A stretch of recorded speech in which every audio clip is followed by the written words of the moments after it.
Meus queridos alunos, chegou a hora da aula de biologia e o assunto de hoje é água. Vocês já descansaram bastante esse final de semana, então agora vamos trabalhar. A água tem propriedades muito importantes. Sem a água, não haveria vida no nosso planeta. Você conhece algumas das propriedades da água? Quais são elas? E o objetivo dessa aula vai ser apontar a importância da água para a nossa vida, demonstrar que a água é um solvente universal, consegue diluir quase todos os solutos, quase. Compreender como é que a água pode ser um moderador da temperatura do nosso corpo. Descrever pelo menos 2 exemplos do transporte de substâncias como o auxílio da água, como é que os nutrientes da nossa digestão são distribuídos pela célula através do sangue e como é que elementos tóxicos são eliminados pela nossa urina. Ilustrar a água nas reações químicas dos seres vivos, as reações de condensação e as reações também de hidrólise. E relacionar a coesão e a adesão com o transporte da seiva bruta, da seiva mineral em vegetais. Como é que os vegetais conseguem puxar a água, carregando sais minerais do solo até a sua copa na região das suas folhas, né, bem para o alto.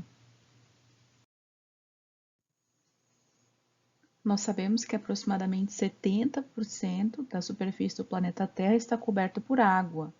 A água também é a substância mais abundante em todos os seres vivos. Acredita-se que, inclusive, a vida ela iniciou num ambiente aquático. Uma pessoa de, por exemplo, 70 quilos vai ter 50 quilos de água. Aproximadamente 70% do corpo de uma pessoa é água. É claro que a quantidade de água também varia conforme a idade.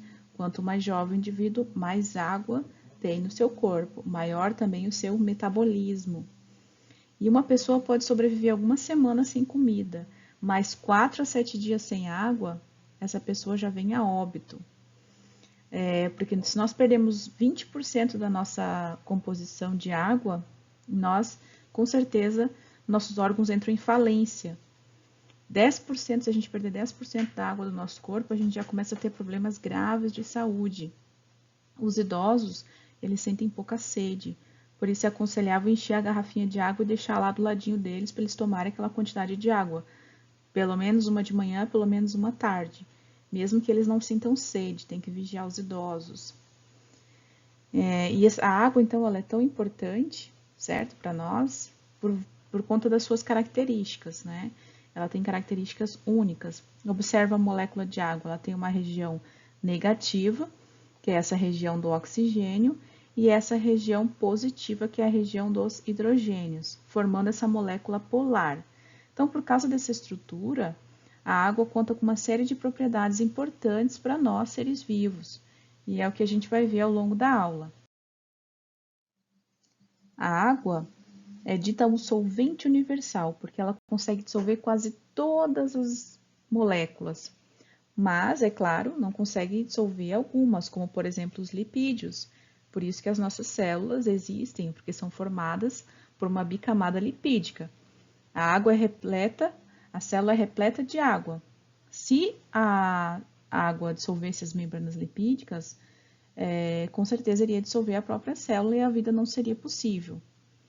Então, a água dissolve quase todas as substâncias, né? Então, como está dito lá no material de vocês, no livro de vocês, uma das propriedades mais importantes da água é essa capacidade de dissolver outras substâncias. E como é que essa propriedade pode existir? É devido à sua polaridade, ou seja, é devido à atração entre as cargas parciais da molécula de água e as cargas da substância a ser dissolvida. No caso aqui, nesse exemplo que eu estou colocando para vocês, o cloreto de sódio, né, que é o sal de cozinha, ele é iônico, ele é formado por íons cloro, que são negativos, e íons sódio, que são positivos. Aí o que acontece? Quando o cloreto de sódio é colocado na água, a carga parcial negativa da água atrai os íons sódio, que são positivos, certo? E a carga parcial positiva da água atrai os íons cloro, que são negativos. Então, com isso, os íons ficam separados uns dos outros e são distribuídos de modo mais ou menos homogêneo pela água, ou seja, são dissolvidos. Então, o sal nessa mistura a gente chama ele de soluto, e a água, nesse caso, é o solvente. Então, esse é mais um exemplo de como a química ela vai ajudar a compreender os fenômenos biológicos também. Nesse contexto da água como um solvente, o tal do solvente universal, aparecem substâncias hidrofílicas e substâncias hidrofóbicas. Qual é a diferença entre elas? As substâncias cujas moléculas têm afinidade por água, gostam de água, se dissolvem na água, são as chamadas hidrofílicas. A solubilidade dessas substâncias deve-se ao fato de haver nas moléculas hidrofílicas regiões eletricamente carregadas, por isso são capazes de interagir com as moléculas polarizadas da água. Quem são as substâncias hidrofílicas? Geralmente são os glicídios, né, os carboidratos e muitas proteínas, mas nem todas. Ao contrário, o que são as substâncias hidrofóbicas? São aquelas que não se dissolvem na água, não gostam da água, não são amigas da água. Então, a insolubilidade dessa substância na água decorre do fato de que as suas moléculas não apresentam cargas, não têm cargas elétricas. Isto é, são apolares. Apolares é o contrário de polar. Por isso, elas não conseguem interagir com as moléculas de água, porque as moléculas de água são polarizadas, certo? Dessa forma, essas moléculas apolares, hidrofóbicas, elas se agregam e não conseguem se dissolver na água. Por exemplo, nós temos os óleos, as gorduras e também algumas proteínas. Assim fica até mais fácil de entender como é que funciona uma membrana plasmática. Eu tenho aqui ó, a bicamada lipídica, então eu tenho fosfolipídios com uma regiãozinha hidrofílica que gosta da água e essa cauda aqui hidrofóbica. Então, essa parte do meio aqui é hidrofóbica e a parte externa da membrana e a parte interna é hidrofílica. Dessa forma, a água tem alguma dificuldade de passar essas membranas, ela passa por canais especiais. Dessa forma, quando a gente tem aqui, ó, essa zona aqui, então, polar, hidrofílica, e aqui essa zona apolar, hidrofóbica, se nós colocarmos esses fosfolipídios em óleo, o que vai acontecer? A parte hidrofílica fica viradinha para dentro e a parte hidrofóbica, que não gosta da água e gosta do óleo, fica viradinha para fora. E o contrário acontece se eu colocar esses fosfolipídios na água. A parte apolar, certo? A parte hidrofóbica vai ficar aqui internalizada com óleo e a parte hidrofílica vai ficar para o lado de fora. A água como regulador da temperatura é excelente.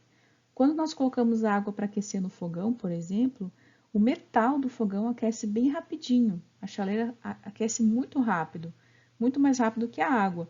A água, ela vai demorar um pouquinho para esquentar, bem mais que a chaleira.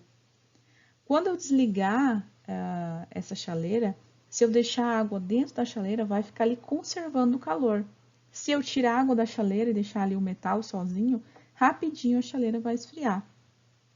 Esse fenômeno que a água possui de manter a temperatura, ou o ferro tem de perder a temperatura muito rápido, é chamada de calor específico. Vocês vão ver isso em física. O que é o calor específico? É a quantidade de calor necessária para alterar a temperatura de uma substância. A água, ela necessita de uma quantidade de calor maior que o ferro, por exemplo, para que a sua temperatura varie. Então, é preciso fornecer quase 2 vezes mais calor para 1 grama de água aumentar em 1 grau e bem menos calor para que 1 grama de ferro aumente em 1 grau, por exemplo. Então, o fato dos seres vivos, né, serem compostos por muita água faz com que essa temperatura corporal dos organismos não varie muito durante a entrada e saída de calor. A quantidade de calor necessária para provocar a evaporação da água também é muito alta. Cada vez que a água evapora, ela leva consigo muito calor. Então, a quantidade de calor, chamada de calor de vaporização, também é estudada em física. E esse fenômeno explica, por exemplo, quando a gente sai do banho molhado e a água está evaporando no nosso corpo, ela vai levando o calor e nos dá essa sensação de frio. Os mamíferos, como também os seres humanos, nós temos glândulas sudoríparas, ou também chamadas de sudoríferas, tá? Essas glândulas, quando faz muito calor, elas eliminam água na forma de suor, que é a sudorese. Quando essa água está evaporando, ela absorve o calor do sangue debaixo da pele e refrigera o corpo, liberando esse calor para o ambiente. Os cães, quando eles estão ali respirando ofegante, ali na estrutura respiratória dele está acontecendo evaporação de água. E isso vai tirar o calor também do corpo dos animais, uma vez que eles apresentam poucas glândulas sudoríferas. Joguei um cubo de gelo dentro da água. O que vai acontecer? Ele boia, ele sobe. O gelo é menos denso que a água. E o gelo é água em estado sólido, correto?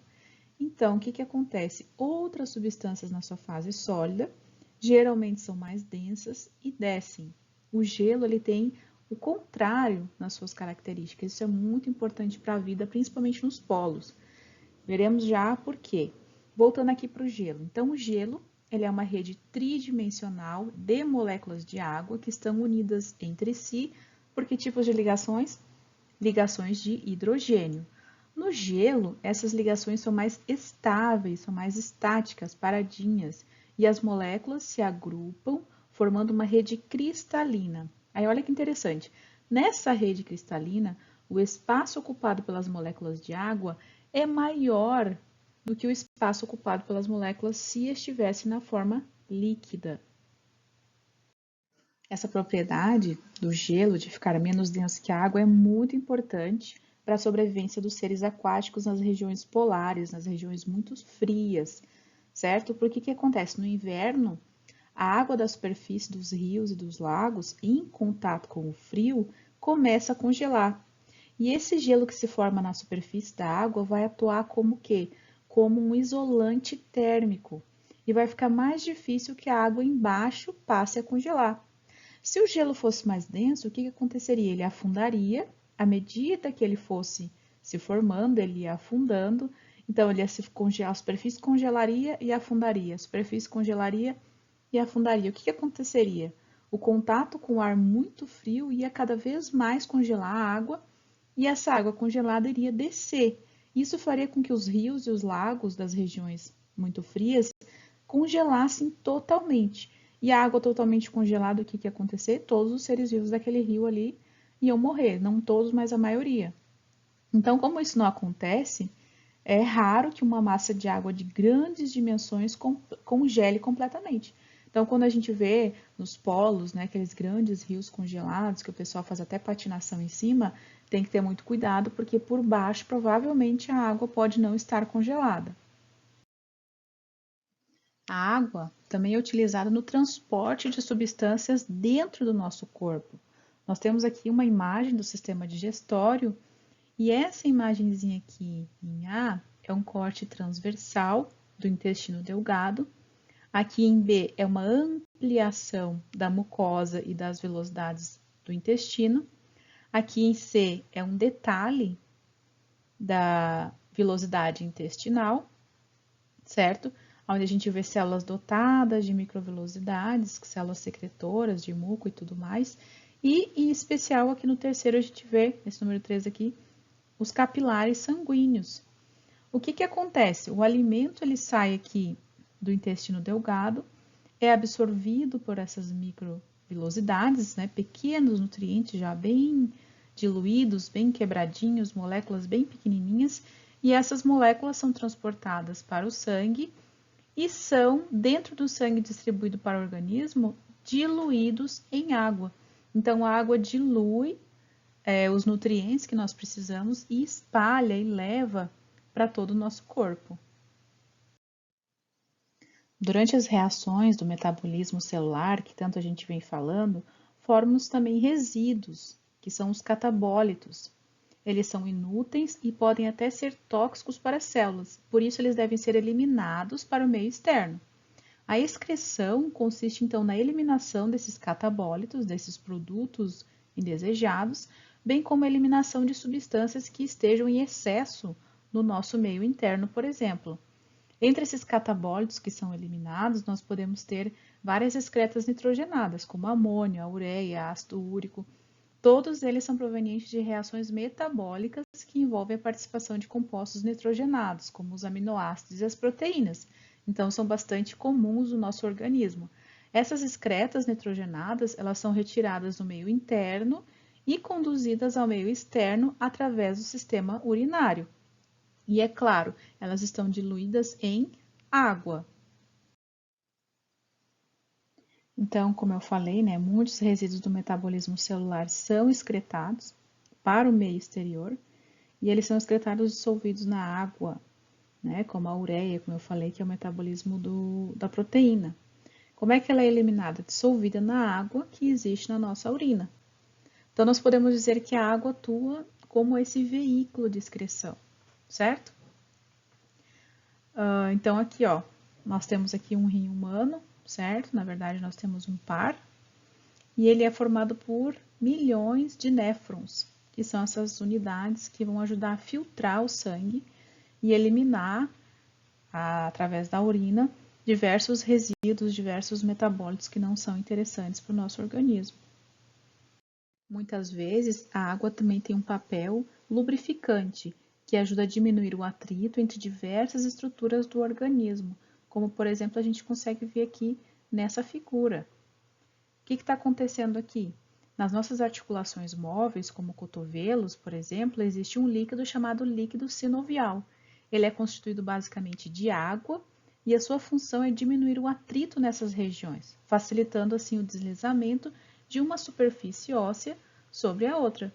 Então aqui a gente está vendo o osso esponjoso, aquela região ali do periósteo. E o que tem aqui? A gente tem uma cartilagem e aqui começa a membrana sinovial. Aqui tem essa cartilagemzinha articular e aqui está completamente cheio de líquido. O líquido sinovial, que é basicamente composto por água e outras substâncias. Vivos ocorre o tempo todo muitos tipos de reações químicas, por meio das quais as células obtêm energia e produzem substâncias necessárias à sua vida. Lembra do metabolismo que a gente já viu nas primeiras aulas? A água ela está presente em muitos desses processos. Lembra que eu mostrei lá o catabolismo, anabolismo? Sempre tinha uma molécula de água lá no meio? Então, há determinadas reações em que ocorre a síntese de certos tipos de moléculas com a formação de água como produto. Quando eu junto moléculas, sobra uma molécula de água. Essas reações são as reações de condensação, ou então também são chamadas de síntese por desidratação. Tá, pessoal? Então, vou pegar aqui o meu apontadorzinho. Ó, aqui, o que vocês estão vendo aqui, ó? É uma reação de condensação entre dois aminoácidos. Eu estou vendo aqui um aminoácido, aqui eu estou olhando outro aminoácido, e aqui está ocorrendo a síntese, certo? De um peptídeo, ou seja, a união de dois aminoácidos, por desidratação. Está ocorrendo a perda de uma molécula de água, ok? E olhando para o lado de cá, o que nós temos aqui? Nós temos reações em que ocorre a quebra de uma molécula orgânica com a participação da água. Essa é uma reação chamada de reação de hidrólise. A água aqui foi um reagente, certo? E ajudou a quebrar uma molécula orgânica. Então, nós temos aqui em cima, grandona, uma molécula de sacarose, que é a união de uma molécula de glicose com outra de frutose, e quando a água entrou nessa reação aqui, ela quebrou essas ligações, formando uma molécula de glicose, o H veio para cá, e uma molécula de frutose, o OH veio para cá. Lembra qual é a fórmula da glicose? São C6H12O6. Tem que ter 6 carbonos, 12 hidrogênios e 6 oxigênios. Pode contar aí que está certinho. Então, essa aqui foi uma reação de hidrólise, em que a água participa como reagente na quebra molecular. Então, no caso, a digestão do açúcar, a sacarose, resulta numa glicose e em uma frutose. Essa aqui, como vocês já viram, é uma molécula de água. Qual a fórmula da molécula? Qual é a fórmula química? H2, 2 hidrogênios, e um oxigênio. Então, é um átomo de oxigênio central unido por ligações covalentes a dois átomos de hidrogênio.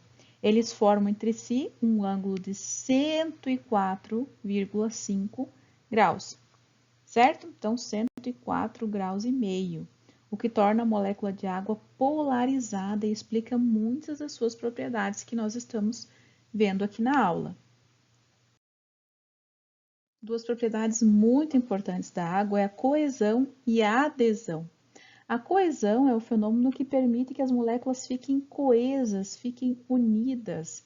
E a adesão é o fato de que essas moléculas, por serem polarizadas, elas conseguem se aderir a outras superfícies que também sejam polarizadas. Muito importante esse papel da coesão e da adesão é que possibilita que a água suba por paredes internas de tubos bem fininhos. Esse fenômeno é denominado de capilaridade. Nas plantas, as propriedades de adesão e de coesão da água permitem o deslocamento lá da seiva mineral, desde as raízes, lá onde elas são absorvidas, lá no solo, e que esse material consiga subir até as folhas no topo das árvores. Essa atividade 1 é um desafio, porque você vai ter que demonstrar através de uma foto que você tirou com a câmera do seu celular. Uma foto do quê? De uma das propriedades da água. Ai, gente, agora, qual é a propriedade da água? Como solvente universal. Mostra ali o sal diluído na água. Pega um pouquinho de pó, de talco e joga em cima de uma bacia com água e vê como ele fica ali flutuando. Mostra a tensão superficial da água. Tenta filmar um inseto caminhando em cima da água. Tenta mostrar a capilaridade da água. Quando você coloca um canudo fininho, que a água sobe por esse canudo, certo? Um gelo que fica boiando, tenta demonstrar a densidade da água que ela diminui quando ela congela e tira uma foto e coloca lá no Google Sala de Aula. Concluímos que a água é essencial para a vida. Provavelmente a vida surgiu na água e desde então todos os organismos vivos são dependentes da existência da água para poder realizar o seu metabolismo, seus processos metabólicos, crescer, se desenvolver e tudo mais. Quando se deseja saber se em algum planeta existe vida, a primeira pergunta que os cientistas fazem é: existe água? Porque existindo água é possível, sim, alguma forma de vida naquele local. Sem água fica mais complicado. Provavelmente essa forma de vida que nós conhecemos não existiria se não houvesse água no nosso planeta, por exemplo. A água consegue dissolver quase todas as substâncias químicas, né? Todas as substâncias que são polares são facilmente diluídas em água devido às suas propriedades, aquele ângulo da molécula, as suas cargas parciais e outras mais. E a água também, devido ao seu alto calor específico, ela tem um alto poder de moderar a temperatura dos organismos vivos. Atua no transporte de substâncias, tanto para dentro do nosso organismo, para dentro das nossas células, carregando nutrientes, como também excretando substâncias que são tóxicas, que não são necessárias, que estão em excesso também no nosso organismo.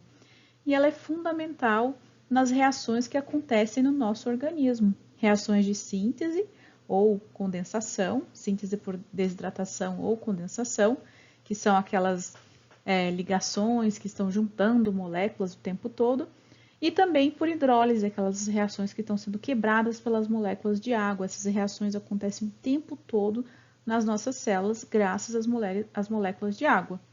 E também, pessoal, para os seres vivos em geral, principalmente para os vegetais, o transporte da água lá para a região das folhas, carregando sais minerais, é realizada graças às suas propriedades de coesão e adesão. Dessa forma, concluímos a nossa aula. A bibliografia básica utilizada foi o livro do Sérgio Linhares, Biologia Hoje, volume 1. Estes livros e muitos outros foram utilizados como bibliografia complementar. Muito obrigada, pessoal. Um grande abraço para todos vocês.